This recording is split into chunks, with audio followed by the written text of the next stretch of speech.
श्रीमद् भागवत महापुराण तृतीय स्कंद भक्ति का मर्म और काल की महिमा। देवहूति ने पूछा, प्रभु, प्रकृति, पुरुष और महतत्व आदि का जैसा लक्षण सांख्य शास्त्र में कहा गया है तथा जिसके द्वारा उनका वास्तविक स्वरूप अलग अलग जाना जाता है और भक्ति योग को ही जिसका प्रयोजन कहा गया है वह आपने मुझे बताया। आप कृपा करके भक्ति योग का मार्ग मुझे विस्तार पूर्वक बताइए। इसके सिवा जीवों की जन्म मरण रूप अनेक प्रकार की गतियों का भी वर्णन कीजिए, जिसके सुनने से जीव को सब प्रकार की वस्तुओं से वैराग्य होता है, जिसके भय से लोग शुभ कर्मों में प्रवृत्त होते हैं और जो ब्रह्मादि का भी शासन करने वाला है, उस सर्वसमर्थ काल का स्वरूप भी आप मुझसे कहिए। ज्ञान दृष्टि के लुप्त हो जाने के कारण देहादि मिथ्या वस्तुओं में जिन्हें आत्माभिमान हो गया है तथा बुद्धि के कर्मासक्त रहने के कारण अत्यंत श्रमित होकर जो चिरकाल से अपार अंधकार में संसार में सोए पड़े हैं, उन्हें जगाने के लिए आप योग प्रकाशक सूर्य ही प्रकट हुए हैं।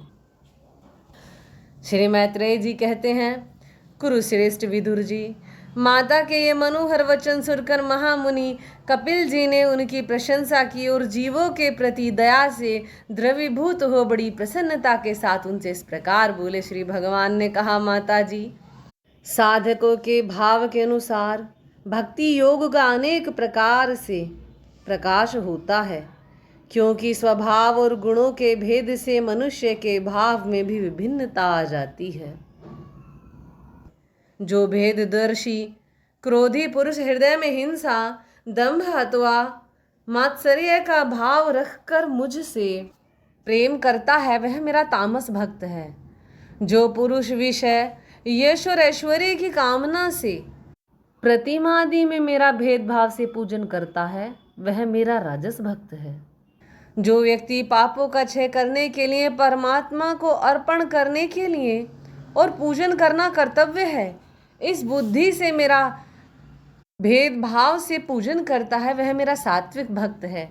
जिस प्रकार गंगा का प्रवाह अखंड रूप से समुद्र की ओर बहता रहता है, उसी प्रकार मेरे गुणों के श्रवण मात्र से मन की गति का तैल धारावत अविच्छिन्न रूप से मुझ सर्वांतर्यामी के प्रति हो जाना तथा मुझ पुरुषोत्तम में निष्काम और अनन्य प्रेम होना, यह निर्गुण भक्ति योग का लक्षण कहा गया है।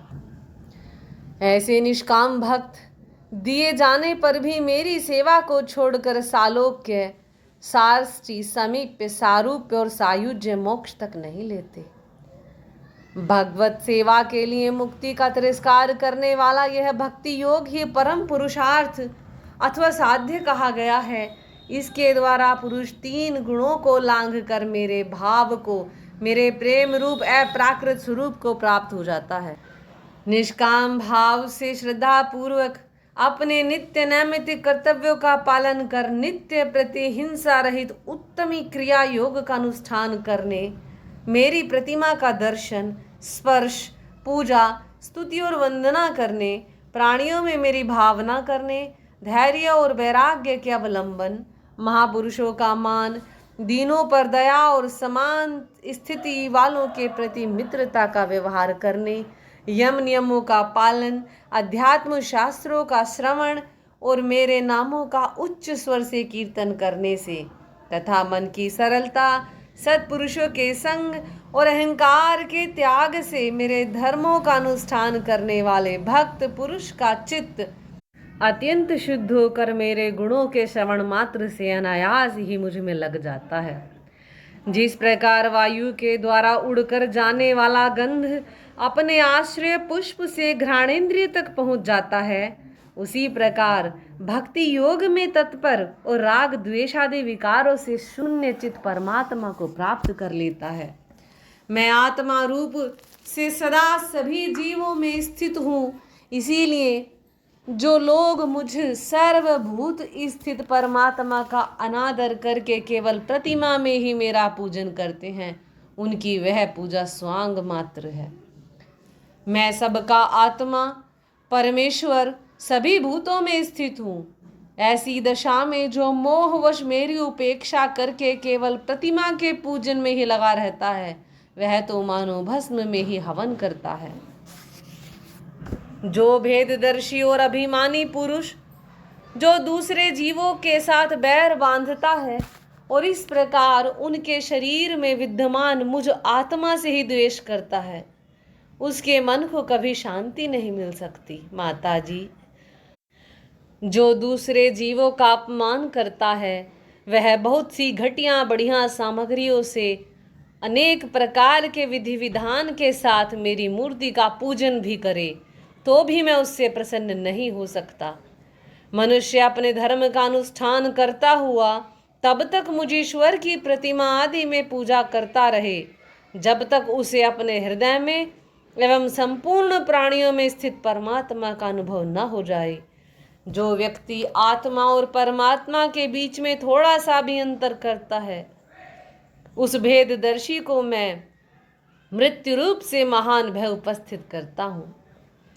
अतः संपूर्ण प्राणियों के भीतर घर बनाकर उन प्राणियों के ही रूप में स्थित मुझ परमात्मा का यथोयोग्य दान, मान, मित्रता के व्यवहार तथा समदृष्टि के द्वारा पूजन करना चाहिए।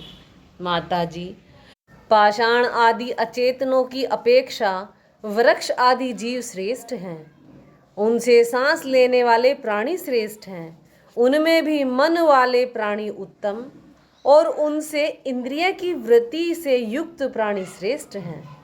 सेंद्रिय प्राणियों में भी केवल स्पर्श का अनुभव करने वालों की अपेक्षा रस का ग्रहण कर सकने वाले मत्स्य आदि उत्कृष्ट हैं तथा रस वेताओं की अपेक्षा गंध का अनुभव करने वाले भ्रमर आदि और गंध का ग्रहण करने वालों से भी शब्द का ग्रहण करने वाले सर्प आदि श्रेष्ठ हैं। उनसे भी रूप का अनुभव करने वाले काक आदि उत्तम हैं और उनकी अपेक्षा जिनके ऊपर नीचे दोनों दांत होते हैं वे जीव श्रेष्ठ हैं। उनमें भी बिना पैर वालों से बहुत से चरणों वाले श्रेष्ठ हैं तथा बहुत चरणों वालों से 4 चरण वाले और 4 चरण वालों से भी 2 चरण वाले मनुष्य श्रेष्ठ हैं। मनुष्यों में भी 4 वर्ण श्रेष्ठ हैं। उनमें भी ब्राह्मण श्रेष्ठ हैं। ब्राह्मणों में वेद को जानने वाले उत्तम हैं और वेदज्ञों में भी वेद का तात्पर्य जानने वाले श्रेष्ठ हैं।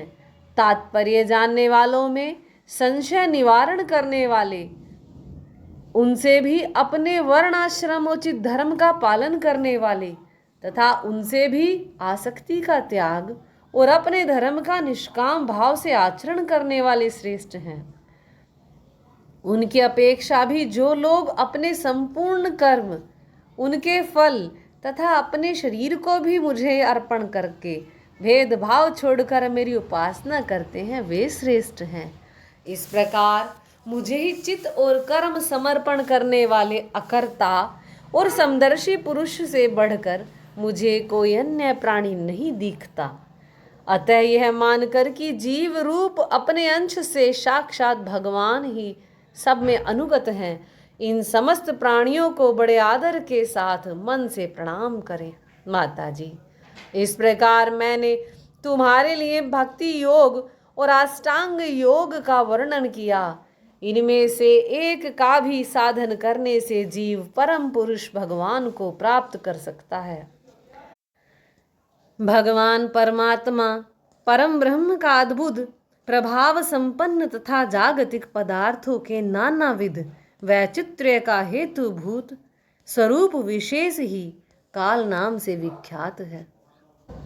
प्रकृति और पुरुष इसी के रूप हैं तथा इनसे यह पृथक भी है। नाना प्रकार के कर्म का मूल अदृष्ट भी यही है तथा इसी से महतत्व आदि के अभिमानी भेददर्शी प्राणियों को सदा भय लगा रहता है। जो सबका आश्रय होने के कारण समस्त प्राणियों में अनुप्रविष्ट होकर भूतों द्वारा ही उनका संहार करता है, वह जगत का शासन करने वाले ब्रह्मादि का भी प्रभु भगवान काल ही यज्ञों का फल देने वाला विष्णु है।